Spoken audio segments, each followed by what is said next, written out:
Hi all. ഇന്ന് ഞാൻ പറയാൻ വന്നിരിക്കുന്നത് നമ്മുടെ ഈ പ്രായത്തിൽ നമുക്ക് ഫേഷ്യലാണോ ക്ലീനപ്പ് ആണോ വേണ്ടിയത്. പലർക്കും അറിയില്ല. പലരും പല സലൂണിലും പോയി അല്ലെങ്കിൽ ബ്യൂട്ടി പാർലറിൽ പോയിട്ട് നമ്മൾ എന്തെങ്കിലും ചെയ്യാൻ പോകുമ്പം അവർ പറയും മാം ഒരു ക്ലീനപ്പ് ചെയ്യോ അല്ലെങ്കിൽ ഒരു ഫേഷ്യൽ ചെയ്യോ, അത് എന്ത് ഫേഷ്യൽ വേണമെന്ന് പോലും അവർ പറയില്ല. ഓക്കെ, അപ്പോൾ അതെങ്ങനെയാണ് ചെയ്യാനുള്ളതെന്നുള്ളതാണ് ഞാൻ പറയുന്നത്. അപ്പോൾ നമ്മളൊരു ബ്യൂട്ടി പാർലറിലോ സലൂണിലോ പോകുന്നതിന് മുമ്പേ തന്നെ നമുക്കൊരു ആ, ഒരു അറിവ് വേണം. നമ്മൾ എന്ത് തരം ഫേഷ്യലാണ്, അതെ നമുക്കിപ്പോൾ ക്ലീനപ്പ് മതിയോ, അതെ എന്നൊക്കെ ഉള്ളത് നമ്മൾ അറിഞ്ഞിരിക്കണം.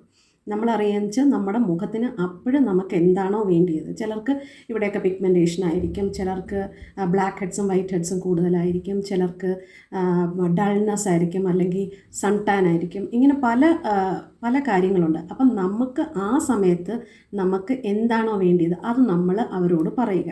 എന്നിട്ട് അപ്പോൾ അവർ ചൂസ് ചെയ്യും ഏത് തരം ഫേഷ്യൽ വേണമെന്നുള്ളത് അല്ലെങ്കിൽ ക്ലീനപ്പ് വേണമെന്നുള്ളത്. അപ്പോൾ ഇതെല്ലാം നമ്മൾ മനസ്സിലാക്കിയിരിക്കണം. അപ്പോൾ ആദ്യം തന്നെ ഞാൻ ഫേഷ്യലിനെ കുറിച്ച് പറയാം. ഓക്കെ, അപ്പോൾ ഫേഷ്യൽ എന്ന് പറയുമ്പോഴത്തേക്ക് ഒരു 1-1.5 മണിക്കൂർ നീണ്ടു നിൽക്കുന്ന ഒരു പ്രൊസീജിയറാണ്. അപ്പോൾ ഫേഷ്യൽ എന്ന് പറയുന്ന ഒരു 20 വയസ്സ് കഴിഞ്ഞ് 20 വയസ്സ് കഴിഞ്ഞിട്ടുള്ളവർക്ക് തൊട്ട് എത്ര വയസ്സ് വരെ ഉള്ളവർക്ക് വേണമെങ്കിലും ചെയ്യാം. പക്ഷേ ഫേഷ്യൽ ചൂസ് ചെയ്യുമ്പോൾ അതിൻ്റെ പ്രോഡക്ട്സുകളാണ് നമുക്ക് എന്താണ് ആവശ്യം എന്നുള്ളത് ചൂസ് ചെയ്യാനുള്ളത്. പിന്നെ അതുപോലെ തന്നെ ഫേഷ്യലിലും ക്ലീനപ്പും തമ്മിലുള്ള വ്യത്യാസം എന്താണെന്ന് പറഞ്ഞാൽ, ക്ലീനപ്പ് എന്ന് പറഞ്ഞാൽ നമുക്കൊന്ന് ക്ലീൻ ചെയ്ത് മാത്രം വിടും. അതായത് ക്ലെൻസിങ്, പിന്നീട് സ്ക്രബ്, സ്റ്റീം, എക്സ്ട്രാക്ഷൻ, പിന്നെ ഒരു മോയ്സ്ചറൈസർ ആപ്ലിക്കേഷൻ. ഇത്ര മാത്രമാണ്. പിന്നെ വേണമെങ്കിൽ സൺസ്ക്രീനും ചില പാർലേഴ്സ് അപ്ലൈ ചെയ്യും.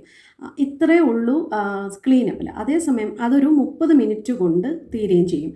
അതേസമയം ഫേഷ്യലാണെന്ന് വെച്ചാൽ ഒരു 1.5 മണിക്കൂർ നീണ്ടു നിൽക്കും. അതിലൊരു 20-30 മിനിറ്റോളം നല്ല സെറം, അല്ലെങ്കിൽ ചിലർ സെറം ഉപയോഗിക്കും, അല്ലെങ്കിൽ നല്ല മസാജ് ക്രീം ഉപയോഗിക്കും. ഇത് രണ്ടും ഉപയോഗിക്കും. അങ്ങനെ മസാജ് ചെയ്യുന്നതിനാണ് അവർ കൂടുതൽ സമയം എടുക്കുന്നത്. അപ്പോൾ ഈ മസാജ് ചെയ്യുമ്പം നമുക്ക് കിട്ടുന്നത് നല്ല ബ്ലഡ് സർക്കുലേഷൻ കിട്ടും നമുക്ക്. അപ്പോൾ നമ്മുടെ മുഖം നന്നായിട്ട് ഗ്ലോ ചെയ്യും. ഗ്ലോ ചെയ്യുമെന്ന് വെച്ചാൽ ഈ മസാജ് ക്രീമിൽ നമുക്ക് വേണ്ടിയിട്ടുള്ള നമുക്ക് വേണ്ടിയിട്ടുള്ള മുഖത്തിന് വേണ്ടിയിട്ടുള്ള സാധനങ്ങൾ അടങ്ങിയ മസാജ് ക്രീമായിരിക്കും അവർ ചൂസ് ചെയ്യുന്നത്. അപ്പോൾ അത് വെച്ച് മസാജ് ചെയ്യുമ്പോഴാണ് നമ്മുടെ മുഖത്തിന് നല്ലൊരു ഗ്ലോ ഒക്കെ കിട്ടുന്നത്. അപ്പോൾ ഇപ്പം നമ്മൾ സൂര്യപ്രകാശത്തിലൊക്കെ ഒരുപാട് നേരം പോയിട്ട് സൺ ടാൻ മാറ്റാനാണെങ്കിൽ അതനുസരിച്ചുള്ള മസാജ് ക്രീം അവർ ചൂസ് ചെയ്യും. അല്ല, ബാക്കി എല്ലാ കാര്യങ്ങളും ഏകദേശം ഒരുപോലെ ആയിരിക്കും. പിന്നെ ലാസ്റ്റ് ഒരു പാക്ക് ഇടും. പാക്ക് അല്ലെങ്കിൽ മാസ്ക് എന്ന് പറയും. അതിടുന്നതിലും നമുക്ക് വേണ്ടിയിട്ടുള്ള നമ്മുടെ മുഖത്തിന് അപ്പോഴും നമ്മൾ കൊടുക്കുന്ന ഇമ്പോർട്ടൻസിനനുസരിച്ചുള്ള ഒരു പാക്കായിരിക്കും ഇടുന്നത്. അപ്പോൾ ഇതെല്ലാം കഴിഞ്ഞിറങ്ങുമ്പോഴത്തേക്കും നമ്മുടെ മുഖത്ത് നല്ലൊരു ഗ്ലോ ആണ്. പിന്നെ ഈ 1-1.5 മണിക്കൂർ എന്ന് പറയുമ്പോൾ നമ്മൾ അതിൽ കുറച്ച് റിലാക്സ് ചെയ്യും, നമ്മൾ കുറച്ചൊന്ന് ഉറങ്ങും. അപ്പോൾ ഇതെല്ലാം കഴിയുമ്പം ആണ് നല്ല ഗ്ലോ ആണ്. ഈ ക്ലീനപ്പിന് ഇതൊന്നുമില്ല. Only black heads white heads റിമൂവലും ക്ലെൻസിങ്ങും പിന്നെ ലാസ്റ്റ് ഒരു മോയ്സ്ചറൈസർ ആപ്ലിക്കേഷനും. ഇത് മാത്രമേ ഉള്ളൂ. ചിലർ SPF സൺസ്ക്രീനും അപ്ലൈ ചെയ്ത് കൊടുക്കും. അപ്പോൾ ഇത് രണ്ടുമാണ് വ്യത്യാസം ഇതിൽ വരുന്നത്. അപ്പോൾ ഫേഷ്യലിൻ്റെ സ്റ്റെപ്സ് എന്ന് പറഞ്ഞാൽ ആദ്യം ക്ലെൻസിങ് ഉണ്ട്. ക്ലെൻസിങ് കഴിഞ്ഞിട്ട് അവർ സ്ക്രബ് ഇട്ട് നല്ലോണം ഒരു 3 മിനിറ്റ്, ക്ലെൻസിങ് ഒരു 3 മിനിറ്റ് അല്ലെങ്കിൽ ഒരു 2 മിനിറ്റ്, പിന്നെ ഒരു 3 മിനിറ്റ് സ്ക്രബിങ് ആണ്. അത് സ്ക്രബ് ചെയ്യുമ്പം പ്രത്യേകം ശ്രദ്ധിച്ചോളണം, ഒരുപാട് പ്രഷർ കൊടുക്കാതെ വേണം ചെയ്യിക്കാൻ. ചിലർക്ക് അറിയില്ലാതെ ഒരുപാട് പ്രഷർ കൊടുത്ത് ചെയ്യും. അപ്പോൾ എന്ത് പറ്റുമെന്ന് പറഞ്ഞാൽ നമ്മുടെ മുഖത്തിൽ കൊച്ചു കൊച്ചു മുറിവുകൾ വീഴും. ഇത് നമ്മൾ പോലും അറിയില്ല, നമ്മൾ കാണാത്ത മുറിവുകളായിരിക്കും. അപ്പോൾ അതിനനുവദിക്കരുത്. പ്രഷർ കുറച്ച് വേണം കൊടുക്കാനായിട്ട്. ഇപ്പോൾ ഒരുപാട് കെമിക്കൽ സ്ക്രബൊക്കെ ഉണ്ട്, പക്ഷേ ചില പാർലേഴ്സ് സലൂണും ഒക്കെ അതല്ല ചൂസ് ചെയ്യുന്നത്, നമ്മുടെ കൈ കൊണ്ട് ചെയ്യുന്നത് തന്നെയാണ് ചൂസ് ചെയ്യുന്നത്. അപ്പോൾ ആ സ്ക്രബ് കഴിയുമ്പം സ്റ്റീം കൊടുക്കും. ഈ സ്റ്റീം കൊടുക്കുന്നത് എന്തിനാണെന്ന് പറഞ്ഞാൽ നമ്മുടെ ഈ പോസുകളെല്ലാം ഓപ്പൺ ചെയ്യും. അപ്പോൾ അഴുക്കെല്ലാം പെട്ടെന്ന് മാറിക്കിട്ടുകയും ചെയ്യും. പിന്നെ ബ്ലാക്ക് ഹെഡ്സും വൈറ്റ് ഹെഡ്സും കൊണ്ട് അത് നിറഞ്ഞിരിക്കുന്നെങ്കിൽ അതിനെ എക്സ്ട്രാക്റ്റ് ചെയ്യാൻ പറ്റും. അപ്പോൾ ഒരു എക്സ്ട്രാക്ഷൻ പിന്ന് വെച്ചാണ് അവരത് ചെയ്യുന്നത്. ഈ സ്റ്റീം കൊടുക്കുമ്പോൾ ഇതെല്ലാം നല്ല സോഫ്റ്റ് ആയിട്ടിരിക്കും. അപ്പോൾ എക്സ്ട്രാക്ഷൻ പിന്ന് വെച്ച് അത് ചെയ്യുമ്പോൾ, ഇത് എടുക്കുമ്പോൾ പെട്ടെന്ന് ഇങ്ങ് വരും. അല്ലാതെ നമ്മൾ ചെയ്യുകയാണെങ്കിൽ ഇത് നമ്മുടെ സ്കിന്നിനെ ഒരുപാട് മുറിവുകൾ ഏൽപ്പിക്കും. അതുകൊണ്ടാണ് നല്ലോണം സ്റ്റീം കൊടുക്കണം. ഇൻ കേസ് നമ്മൾ വീട്ടിൽ വെച്ച് ഒരു ഫേഷ്യൽ ചെയ്യുകയാണെങ്കിൽ നമുക്ക് ചിലപ്പോൾ സ്റ്റീമറൊന്നും കാണത്തില്ല. അപ്പം നമ്മളെന്ത് വെച്ചാൽ ഒരുവിധം നല്ല ചൂടുള്ള വെള്ളം കൊണ്ട് വെച്ചിട്ട് ഒരു കട്ടിയുള്ള ചെറിയ ടവല് വെച്ചിട്ട് ആ ടവല് മുക്കിപ്പിഴിഞ്ഞ് നമ്മൾ നല്ലോണം ആവി കൊടുക്കണം. ഇവിടെ ഈ ഭാഗത്തായിരിക്കും കൂടുതലും നമുക്ക് സ്ക്രബിങ് വേണ്ടിയത്. കൂടുതൽ ഇവിടെയൊന്നും വരാറില്ല. ഈ ഭാഗത്ത് സ്ക്രബിങ് എന്ന് പറഞ്ഞാൽ അത് കൂടുതലും ബ്ലാക്ക് ഹെഡ്സും വൈറ്റ് ഹെഡ്സും അവിടെ ആയിരിക്കും. അപ്പോൾ ആ ഭാഗത്ത് കുറച്ച് കൂടുതലായാലും ചൂട് കൊടുത്തതിന് ശേഷം എക്സ്ട്രാക്ഷൻ പിന്നെ വെച്ച് നമ്മൾ അത് എക്സ്ട്രാക്ട് ചെയ്യുക. എളുപ്പമാണ്. ചൂട് കൊടുത്താൽ വളരെ എളുപ്പം വരും കേട്ടോ, ബ്ലാക്ക് ഹെഡ്സും വൈറ്റ് ഹെഡ്സും. അങ്ങനെ ചെയ്യുക. അത് കഴിഞ്ഞിട്ട് അപ്പോൾ സ്ക്രബായി, സ്റ്റീമായി, എക്സ്ട്രാക്ഷനായി, ഈ മൂന്നും കൂടെ ചെയ്യുന്നതിനെയാണ് നിങ്ങളൊക്കെ കേട്ടിട്ടില്ലേ എക്സ്ഫോലിയേഷൻ എന്ന് പല വീഡിയോസിലും ആൾക്കാർ പറയുന്നത്.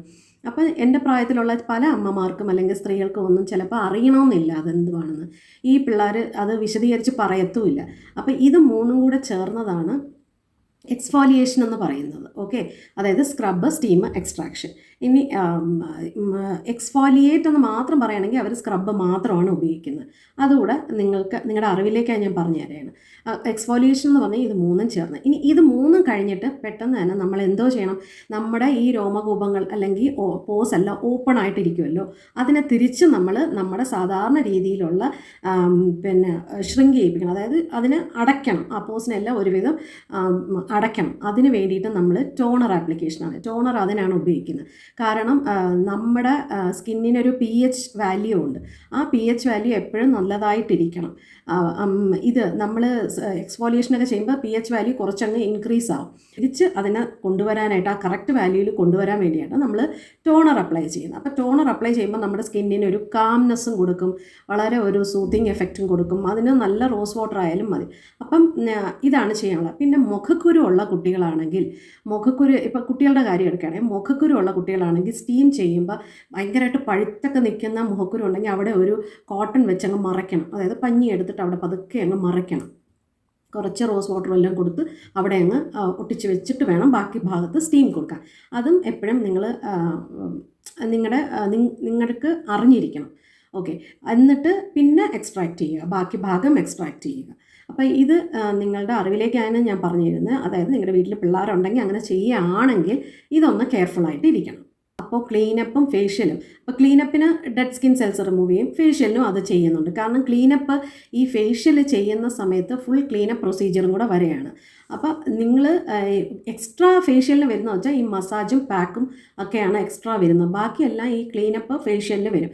അപ്പം നമ്മളൊരു സലൂണിൽ പോകുമ്പോൾ നമ്മുടെ ഈ ഏജിലൊക്കെ നമുക്ക് യഥാർത്ഥത്തിൽ വേണ്ടിയത് ഫേഷ്യൽ തന്നെയാണ്. കാരണം നമ്മുടെ മെറ്റബോളിസം നല്ലതാക്കാൻ, ഈ മസാജ് കൊണ്ട് നമ്മുടെ ബ്ലഡ് സർക്കുലേഷൻ നന്നാവുകയും മെറ്റബോളിസം ആക്കാനും വേണ്ടിയിട്ടാണ് നമ്മൾ ഫേഷ്യൽ ചെയ്യണം. എങ്കിൽ മാത്രമേ നമുക്ക് ആ ഒരു ഗ്ലോ എല്ലാം കിട്ടൂ. ക്ലീനപ്പ് മാത്രം ഈ ടീനേജ് കുട്ടിയൊക്കെയാണെങ്കിൽ പോയി ക്ലീനപ്പ് മാത്രം ചെയ്യുമ്പോഴും നല്ല ഇതായിട്ടിരിക്കും. കാരണം അവരുടെ മെറ്റബോളിസം നല്ലതാണ്.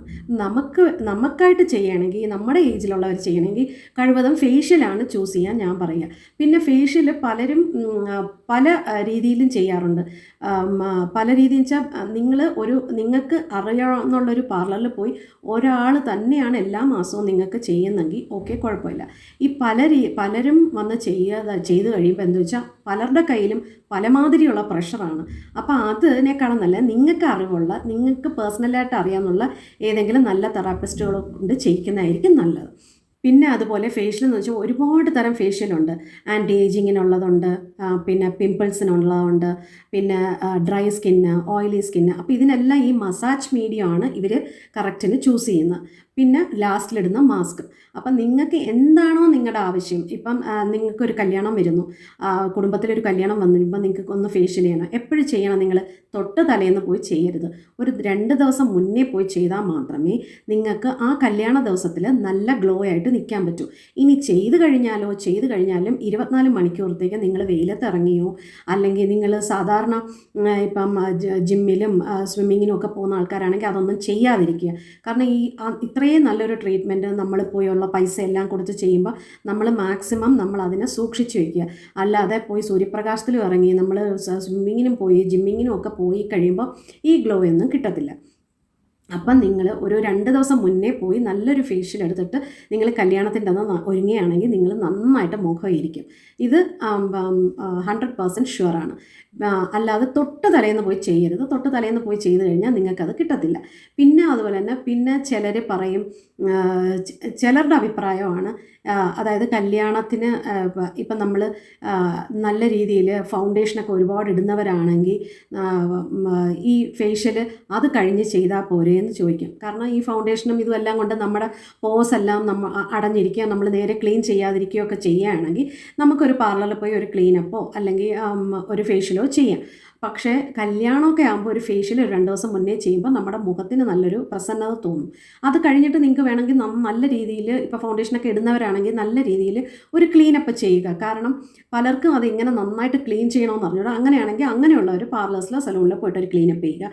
അല്ലാത്തവരാണെങ്കിൽ ഡബിൾ ക്ലെൻസിങ്, രാത്രി തന്നെ നല്ല ഡബിൾ ക്ലെൻസിങ് ചെയ്ത് നല്ല രീതിയിൽ റിമൂവ് ചെയ്തിട്ട് കിടന്നു കഴിഞ്ഞ് നല്ല സെറമോ അല്ലെങ്കിൽ നല്ല നൈറ്റ് ക്രീംസുകളൊക്കെ ഉപയോഗിക്കണേ നല്ല ഗ്ലോ എന്ന് നിൽക്കും.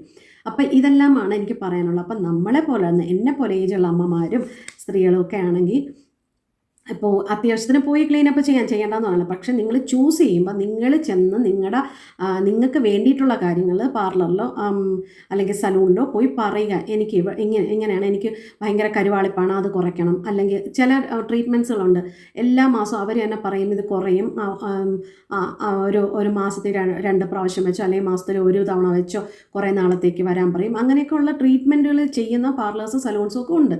അപ്പോൾ അവരത് പറയും. ആ കൺസേൺ കൊടുത്ത് വേണം നിങ്ങൾ ചെയ്യാൻ. അല്ലാതെ നമ്മൾ ചെന്ന് കയറുമ്പോഴേ പല ചെറിയ പാർലറുകാർ ഞാൻ കണ്ടിട്ടുണ്ട്, നേരിലും കണ്ടിട്ടുണ്ട്, മാം ഒരു ക്ലീനപ്പ് ചെയ്യും, മാം ഒരു നല്ല ഫേഷ്യലുണ്ട്, അത് ചെയ്യൂ ഇത് ചെയ്യൂ. കാരണം അവർക്ക് അറിയില്ല ഇത് എങ്ങനെയാണ്. അപ്പം നമ്മുടെ അഭിപ്രായം പോലും അവർ ചോദിക്കാറില്ല. അതിനനുവദിക്കരുത്. നിങ്ങളുടെ അഭിപ്രായം കേട്ട് നിങ്ങൾക്ക് എന്താണോ വേണ്ടിയത് അത് നിങ്ങൾ പറഞ്ഞ് വേണം ഫേഷ്യൽ ചൂസ് ചെയ്യാൻ അല്ലെങ്കിൽ ക്ലീനപ്പ് ചൂസ് ചെയ്യാനായിട്ട്. ഇത്രയാണ് എനിക്ക് പറയാനുള്ളത്. അപ്പം നമ്മുടെ ഏജുകാർക്ക് എന്തുകൊണ്ടും ഫേഷ്യലാണ് ചൂസ് ചെയ്യാനുള്ളത്. പിന്നെ നിങ്ങളുടെ മുഖത്തിനനുസരിച്ചുള്ള കാര്യങ്ങൾ നിങ്ങൾ പോയി പറഞ്ഞ് അവരുടെ നിന്ന് ആ ട്രീറ്റ്മെൻറ്റ് എടുക്കുക. അല്ലാതെ അവർ പറയുന്നത് മാത്രം നിങ്ങൾ കേട്ട് അനുസരിക്കരുത്. പിന്നെ അതുപോലെ തന്നെ നമ്മൾ ചെല്ലുമ്പോൾ തന്നെ തീരെ ചെറിയ പാർലറിൽ അവരുടെ അങ്ങനെ ചെയ്യുന്നവരുണ്ടെങ്കിൽ അവരെ ഞാൻ കുറ്റം പറയുന്നതല്ല. തീരെ ചെറിയ പാർലറിൽ പോകുമ്പോൾ ആ പ്രോഡക്ട്സുകൾ നിങ്ങളൊന്ന് നോക്കുക. നല്ല പ്രോഡക്ട്സ് ആണോ, അത് നിങ്ങളുടെ മുഖത്തിന് ചേരുന്ന പ്രോഡക്ട്സ് ആണോ എന്ന് നിങ്ങളൊന്ന് നോക്കുക. നോക്കിയിട്ട് വേണം നിങ്ങൾ ചൂസ് ചെയ്യാനായിട്ട്. അപ്പോൾ ഇത്രയൊക്കെ എനിക്ക് പറയാനുള്ളൂ. അപ്പോൾ ഇതെല്ലാം നിങ്ങളുടെ അറിവിലേക്ക് വേണ്ടിയിട്ടാണ് ഞാൻ ഈ ഒരു കൊച്ചു വീഡിയോ ചെയ്തത്. അപ്പോൾ എല്ലാവർക്കും ഇത് ഇഷ്ടമായി എന്ന് വിചാരിക്കുന്നു. ഇഷ്ടമായിട്ടുണ്ടെങ്കിൽ എൻ്റെ വീഡിയോ ഷെയർ ചെയ്യുക, സബ്സ്ക്രൈബ് ചെയ്യുക, ലൈക്ക് ചെയ്യുക, കമൻറ്റ് ചെയ്യുക. അപ്പം ഇനി അടുത്ത നല്ലൊരു വീഡിയോ ആയിട്ട് വരാം. Okay, bye, love you all.